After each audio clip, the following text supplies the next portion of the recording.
I was just up here to introduce you, Jack.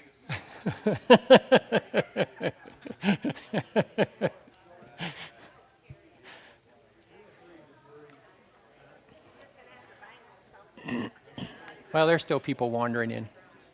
So this is a Baptist church. It's only 6:33 by my watch. We got another 5 minutes before we start, right? We're not ready to begin just yet. That's right. No, we'll actually be in Isaiah. Isaiah. What? Yes. Yeah, we're going to be in Isaiah chapter 7. So, yeah, Brother Bill is at a North American Missions Board meeting, and so he had asked me at the last deacons meeting if I would teach, and I said, yeah, and I said, do you want me to teach something that you want, or just whatever I want? And he said, well, what's easier? And I said, well, it'd actually be easier if you told me something. But I picked it anyway. And so it's in the youth, we're going through Isaiah right now on Sunday school. So I checked with Tanya, I checked with Tanya to see if anybody else was going through Isaiah, because I think the last time I did this, I was using a really good Sunday school lesson, but we were all in the same Sunday school books, so it was a rerun for everybody. And but she said that we were the only ones going through this, I think. So I'm expanding on it a little bit, obviously, because y'all are better behaved than the youth. But watch it, Trabing. So we'll be in Isaiah chapter 7 instead of Genesis, which is where Brother Bill's been teaching from. But I'll start off with this as a question is, have you ever spent a lot of time practicing something or preparing for something, and then when you did it, it didn't go at all like you planned? Yeah, you've been there. I've been there. Back in 2008, I had planned to do this really epic bicycle ride, and it was going to be like a 50-mile bicycle ride up in Colorado, and many of y'all know that it ended tragically after half a mile. I crashed on the driveway of the place where we were staying and spent 5 days in the hospital. So that was not in my plans at all. So my question is why does this happen sometimes? I don't know either. It just does. So I put right here, it just does. And I think it's also a reminder that we are not in control of anything. You know, when I did this with the youth, I said, how many of y'all drive? And there was a couple of them in there drive. And I said, so when you're driving your car, are you in control of your car? And they said, yeah. And I said, absolutely in control? Yeah. I said, what happens if you go to turn the steering wheel and that guy that built your car didn't tighten that little nut and your steering wheel goes and you're holding it? Now all of a sudden you're not in control of the car anymore. And so we think we're in control of things, but a lot of times we're not in control of things. God is in control of things. And so this is just a reminder that we're not in control of very much, but God is faithful to keep his promises to us. And that's kind of what we're going to look at here in Isaiah. So we're going to start right there at verse 1. And it says this. I'm reading out of a NIV version, or New International Version. That would be the NIV version. So it's just NIV. But it says this, it says, when Ahaz, son of Jotham, the son of Uzziah, was king of Judah, King Rezin of Aram and Pekah, son of Remaliah, king of Israel, marched up to fight against Jerusalem, but they could not overpower it. Now the house of David was told, Aram has allied itself with Ephraim, so the hearts of Ahaz and his people were shaken, as the trees of the forest are shaken by the wind. Then the Lord said to Isaiah, go out, you and your son Shear-Jashub, to meet Ahaz at the end of the aqueduct of the upper pool on the road to the launderer's field. Say to him, be careful, keep calm, and don't be afraid. Don't lose heart because of these two smoldering stubs of firewood, because of the fierce anger of Rezin and Aram and of the son of Remaliah. Aram, Ephraim, and Remaliah's son have plotted your ruin, saying, Let us invade Judah, let us tear it apart and divide it among ourselves and make the son of Tabeel king over it. So in these first 6 verses, there's a lot of stuff happening, and I had some maps because I didn't, but they're not working right now. Adam's working on it, so hopefully he'll get it. But if it comes up, then we will. But if y'all are like me, I'm a visual learner. I like to, when I'm hearing about this stuff, I like to know where it's happening and that kind of stuff. So I put some things together, but evidently I put it on the wrong format. So Adam's going to see what he can do. But anyway, if you remember, you had the 12 tribes of Israel, okay? And there's a map up there if you want to pretend it's there. Look, I even got a pointer. It's awesome. Okay, but the 12 tribes of Israel, there were the 2 tribes in the southern side, which were Judah and Simeon, was inside of the territory of Judah. And then there were 10 tribes basically to the north. And at this time in the history of Israel, they had separated into Israel, the northern kingdom, and Judah, the southern kingdom. And this happened after Solomon was the king. His son Rehoboam was, keep looking at me, I keep being hopeful, Adam. Quit looking at me. So Rehoboam was Solomon's son, and he mistreated the people in the north. And so they found a leader, Jeroboam, and they separated from Judah. And so there became 2 kingdoms at that point. So the last time basically that the all of Israel was under one king was Solomon, which was David's son, of course. And so Judah was made up of all of these tribes of Judah and Simeon, but the capital of Judah was Jerusalem, which if you look at a map is actually in Ephraim, okay, which is a different territory, obviously. And Ephraim sided with Israel in the north. But they took that, Judah controlled just that little bit of Ephraim where Jerusalem was. And so it was inside Benjamin. Oh, no, it's inside Benjamin, not Ephraim. Pardon me. So Benjamin was right above Judah, and that's where Jerusalem is.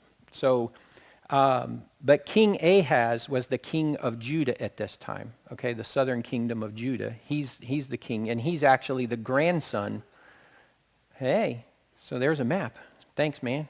So, real quick, so this is Judah and Simeon down here in the south, and there's Benjamin, and Jerusalem is right there in that little dip of well, you can see Jerusalem better over here. So they kind of took over most of Benjamin. And then, so this is the northern kingdom, or all these. He's like a cat. Oop.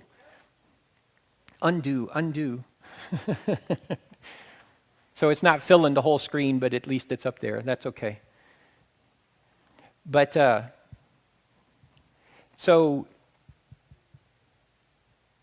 Uzziah was the king, was the king when Isaiah was commissioned by God as a prophet. If you remember, it starts off in the year that King Uzziah died. I saw the Lord in his temple, and his train filled the temple and all that kind of stuff. So, but Uzziah was prideful and disobedient, if you remember. He went into the temple and burned incense when he was the king. He was not the priest. He was not supposed to be in there lighting incense. And so God basically kicked Uzziah out. And that began kind of a, hey, sweet. So that kind of began a time when even Judah started to fall away from God. Okay, and they started to move into idolatry. Thank you, Adam. So, but so this Ahaz is Uzziah's grandson. So they kind of drifted even further. With each generation, they would drift a little bit further away from God. And so Ahaz is the king at this time, and Judah had been going through the motions of worshiping God, but it had become very ritualistic and very meaningless. And so Isaiah calls him out on this. But it says Israel was they're also referred to as Ephraim here in these verses, because one of the tribes of Israel was Ephraim right here. And so they just referred to all of that northern kingdom sometimes as Ephraim, because Samaria was in the middle of Ephraim. So, but anyway, where did it go? Here we go. So that was the other 10 tribes. And so it was referred to, and Israel's capital was Samaria. And by this time, Israel had fallen very far away from God and turned to idolatry under the reign of King Pekah or P-E-K-A-H. So it says right here, one of the questions was, how are Ahaz and the people of Judah described in verse 2?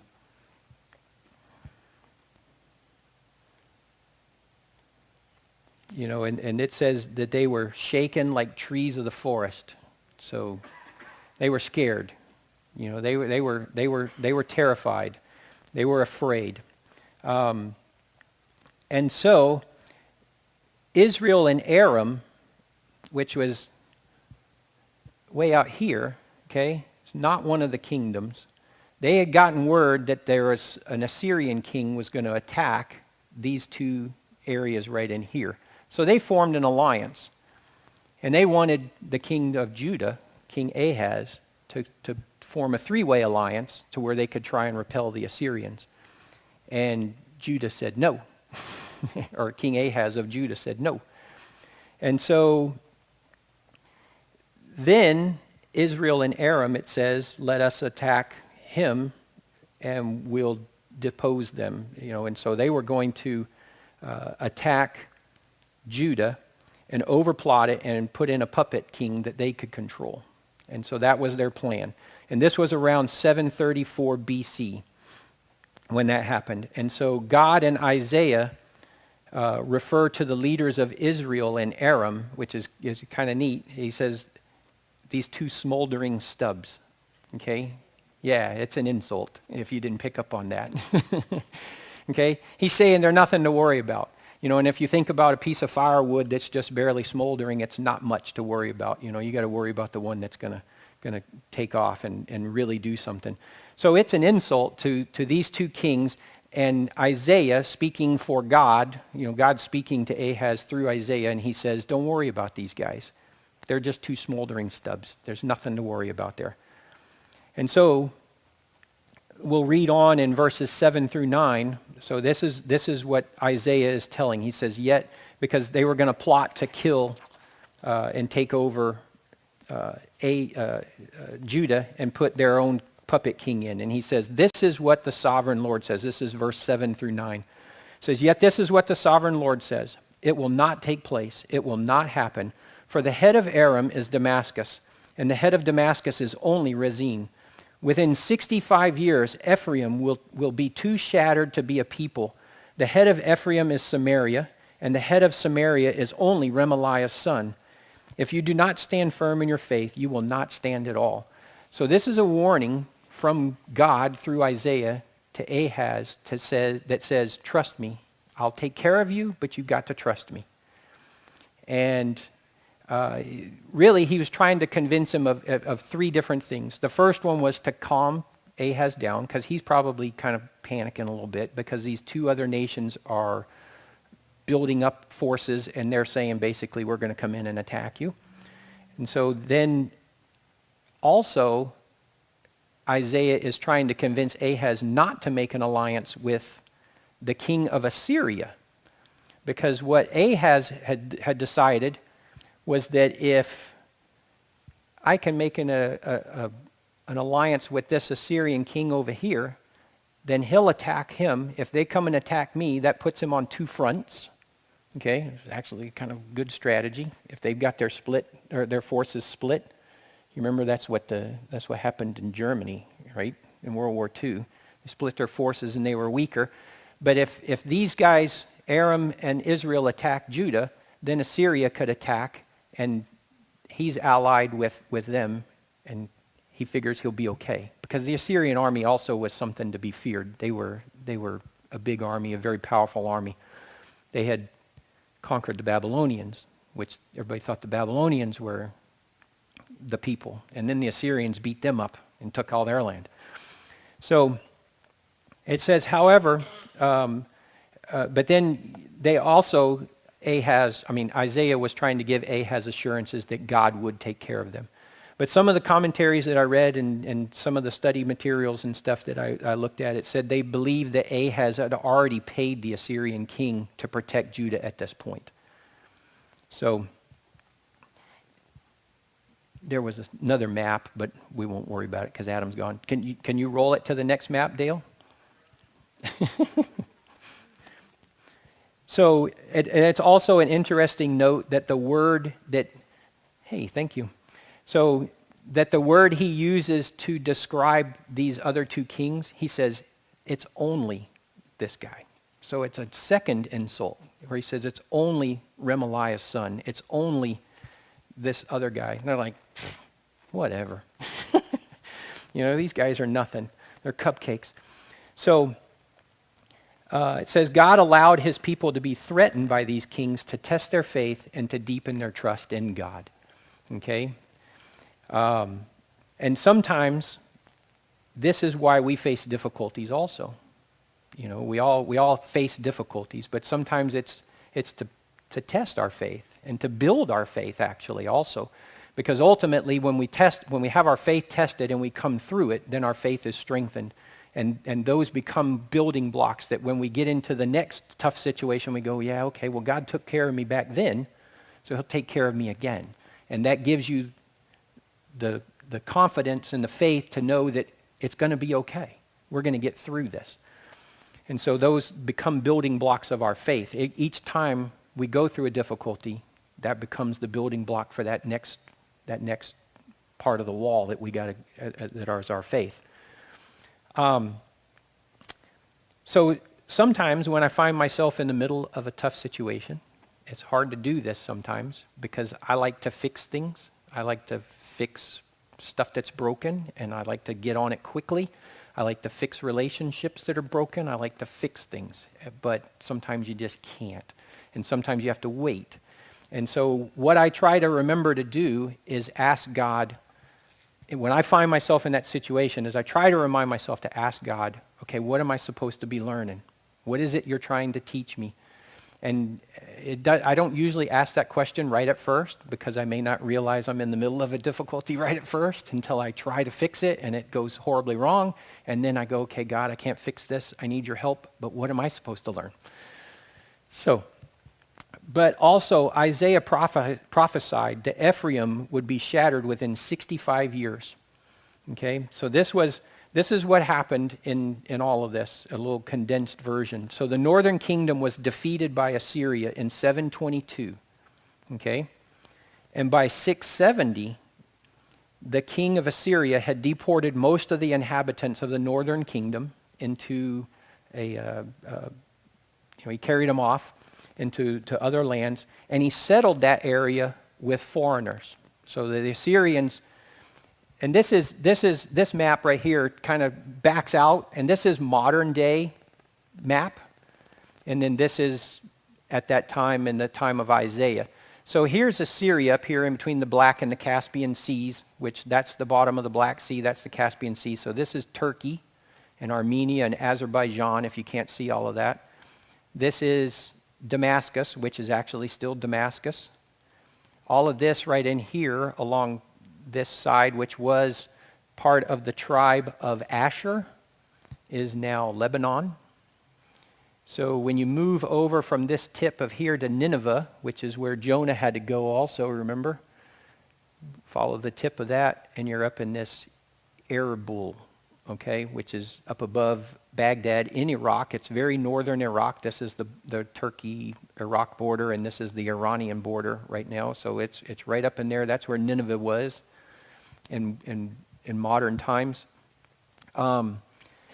So these guys, the Assyrians, they were up here in the southern part of Turkey and over towards the Caspian Sea, and then the Babylonians were down here. This is Babylonia, the Chaldeans down in Babylon, which is around close to Baghdad, somewhere in between Baghdad or a little bit south of Baghdad. So, we still have troubles over there. But I like to see what's going on, and so the Assyrians came in and they took over this northern kingdom and deported these people out and settled it with their own people, which was interesting because then they intermarried with the remnant of the Israelites that were there and became the Samaritans. Okay? And so you also see where some of that history was, because we know that the New Testament, by that time, remember Jesus and his disciples were walking and they said, oh, well, they got to go around Samaria. But Jesus took them through Samaria. But even back then, the Israelites, they were like, nope, we're not going into Samaria. We're walking a longer way around just to go around because they had a big, they didn't like them. I'm trying to think of a prejudice against them. They were just prejudiced against the Samaritans. So Ahaz calls out, and Ahaz gets called out by God. So going on in verses 10 through 13, it says, again, the Lord spoke to Ahaz. Okay, so this is the Lord speaking through Isaiah, but he says to Ahaz, and Isaiah says to Ahaz, ask the Lord your God for a sign, whether in the deepest depths or in the highest heights. But Ahaz said, I will not ask. I will not put the Lord to the test. Then Isaiah said, hear now, you house of David. Is it not enough to try the patience of humans? Will you try the patience of my God also? And so what did God tell Ahaz to do? Ask for a sign. He said, ask for a sign, and I'll prove to you that I'm going to do what I'm saying I'll do. And Ahaz says, I'm not going to do it. But he kind of takes the easy way out, and he goes, yeah, I don't really want to put God to the test, though. But the point is that if he'd already made his alliances with Assyria, he'd already demonstrated his lack of faith in God. And so he didn't want to ask God for a sign because he had already made up his mind that God was not going to be able to help him, that his faith was not strong, and he had already abandoned God. Okay? We know this because he tries to play this off, and Isaiah looks at him, and Isaiah says, is it not enough for you to try the patience of humans? Will you try the patience of my God also? Now, that little word my is important right there, because what Isaiah is saying, he didn't say your God or our God, including Ahaz. He said my God. Basically, he's saying to Ahaz, you have no faith. And we know that you weren't going to do this. And so he's being disobedient. He's already demonstrated his disobedience in letting the country move into idolatry. But now he's personally showing disobedience by refusing to do what God has asked him to do, to give him a sign. He said, ask me for a sign, I'll give it to you, to strengthen your faith. And he was like, I don't need it. So the question is, and it came up in this study, is it okay to ask God for a sign? Has anyone else asked God for a sign? Because I have. Okay? And I think the difference is that sometimes when I've asked God for a sign, it's, God, I don't know what I'm supposed to be doing here. I need direction, and I need to know what you want me to do. This kind of sign that I think, and in fact, I wrote down a couple of verses here. It says in Luke 11:38 through 41, this is what it says. It says, then some of the Pharisees and teachers of the law said to him, and this is they're talking to Jesus, Teacher, we want to see a sign from you. And he answered, a wicked and adulterous generation asks for a sign, but none will be given it except the sign of the prophet Jonah. For as Jonah was 3 days and 3 nights in the belly of a huge fish, so the Son of Man will be 3 days and 3 nights in the heart of the earth. The men of Nineveh will stand up at the judgment with this generation and condemn it, for they repented at the preaching of Jonah, and now something greater than Jonah is here, being Jesus. So that's Jesus talking. So is it okay to ask for a sign? I think the difference is that these guys are asking for a sign for him to prove he's God, as opposed to saying, God, I need to know what I'm supposed to do here because I believe in you, so I want you to give me direction, versus saying, God, I'm not sure if you're real. You prove to me you're real. Okay? It's a huge difference in the attitude that the question's asked in. And so I think that when we ask God for a sign, I think we can do it if we're doing it with the right motives. Okay? But we also have to remember that God doesn't owe us a sign or an answer because he's God and we're not. Okay? So it says, I think that God, I put this down, this is my own personal opinion. I think that God shows himself to us in his creation. You know, it's, you know, I always laugh at the people that say that, you know, we have science now and that disproves God. And I look at them and I say, I look at science. And I'm not a doctor or anything like this, but I am a forester. We study environmental science, and I see the way the earth works and stuff like that, and it screams that there's a creator out there.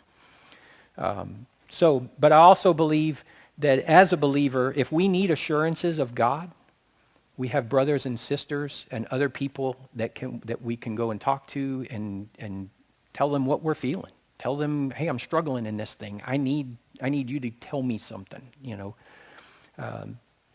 And they give us advice, and there's nothing wrong with that. So then going on in verses 14 through 17, and these are going to be, some of these will be familiar verses, but it says, therefore the Lord himself will give you a sign. The virgin will conceive and give birth to a son, and will call him Emmanuel. He will be eating curds and honey when he knows enough to reject the wrong and choose the right. For before the boy knows enough to reject the wrong and choose the right, the land of the two kings you dread will be laid to waste. The Lord will bring on you and on your people and on the house of your father a time unlike any since Ephraim broke away from Judah. He will bring the king of Assyria. Ruh-roh. Okay, so what sign did God offer to Ahaz? The virgin birth, okay? So, is this verse, it's usually associated with a Christmas story, and it refers to Mary's conception to give birth to Jesus, of course. But does it refer to the historical situation that Ahaz and Judah were facing, or only to the coming of Jesus in his virgin birth centuries later? Or can it be both? It's both, because it's an immediate answer right now. In fact, if you read on what this says here, it says signs were, and this was some of the stuff I picked up, and it's just easier for me to read this to you because I didn't write it. So it says signs were normally fulfilled within a few years. And the word virgin in the prophecy regarding Ahaz may have referred to a young woman that was betrothed to Isaiah. Okay, this would be Isaiah's second wife. He had a first wife with the son J.R. or whatever, that he was supposed to go out and meet King Ahaz, remember? And she had died. And so he was engaged or betrothed to marry another woman. And it says that this would be Isaiah's second wife, and it's presumed that his first wife died after Shear-Jashub was born. Isaiah took a second wife, and she gave birth to a son in Isaiah 8:3. So just in the next chapter, she gives birth to another son. And his name was Maher-Shalal-Hash-Baz. Did you get all that? And it says, it says it means quick to the plunder and swift to the spoil. So I think it also means that God fulfilled some of that quickly. And so it says there, and then there's a reference to Emmanuel in this instance regarding Ahaz at that point. In this instance, Emmanuel would have been intended to convince Ahaz that God would be with him and that there were more options than only the decision that he thought he had to make between allying himself with Ephraim and Aram or Assyria. He had another choice, but he didn't see it. Okay? And so the prophecy, obviously, it does match up with the circumstances of Mary and the birth of Jesus.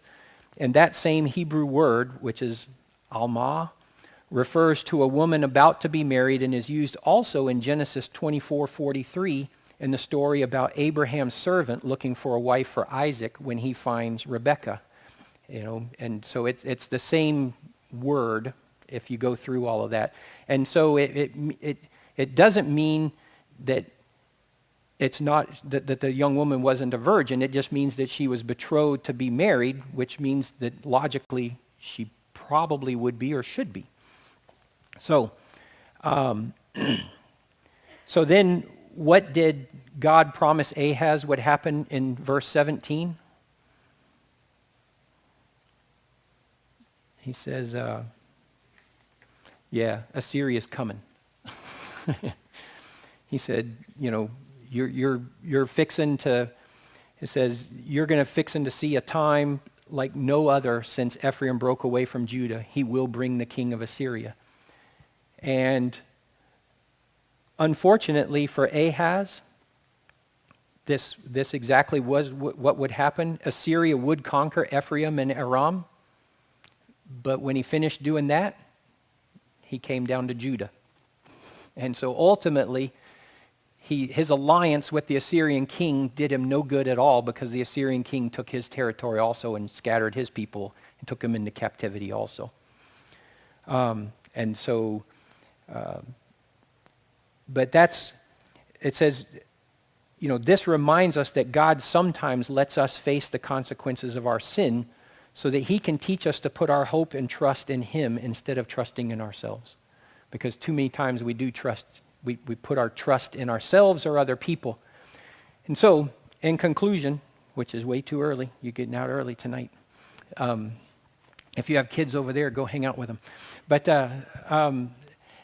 the conclusion that I have, the application for this, is in 27 days, we have an election in America. Okay? I'm not going to get into politics. I'm not going to tell you anything other than, are you putting your hope and your trust in who gets elected president? Or what party controls the House of Representatives or the Senate? Because if you convinced yourself that is going to be the fix to our problems in our country, you're going to be hugely disappointed. I promise you. I don't know who's going to win. And honestly, I have no faith in any of them. I think they're all a bunch of crooks. But anyway, it says, one of the questions I put here is, are we making alliances with men instead of putting our hope and trust in God? And if so, are we any different than Ahaz? And we're supposed to be different than Ahaz. Our hope and our trust is in God, not in who runs this country. And is God using these times to judge us and to teach us to trust in him? Maybe so. You remember when they asked for a king before they even had Saul, the Israelites looked around and all the other countries around them said, they have kings. And so the Israelites told God, we want a king. And he says, you don't need a king, you've got me. And they were like, we want a king. Neighbor's got a king, we want a king. So he said, fine, I'll give you a king. Saul, how's that working for you? And it didn't work out. And so, that's my question is, are we putting all of our faith and our trust in who our government is? Because if we are, we're misplacing it. So that's Isaiah chapter 7, at least through 17, 1 through 17. So I appreciate y'all being here. I hope it was helpful. I hope you like the maps. Tell Adam thank you. And Dale, thank you. But let's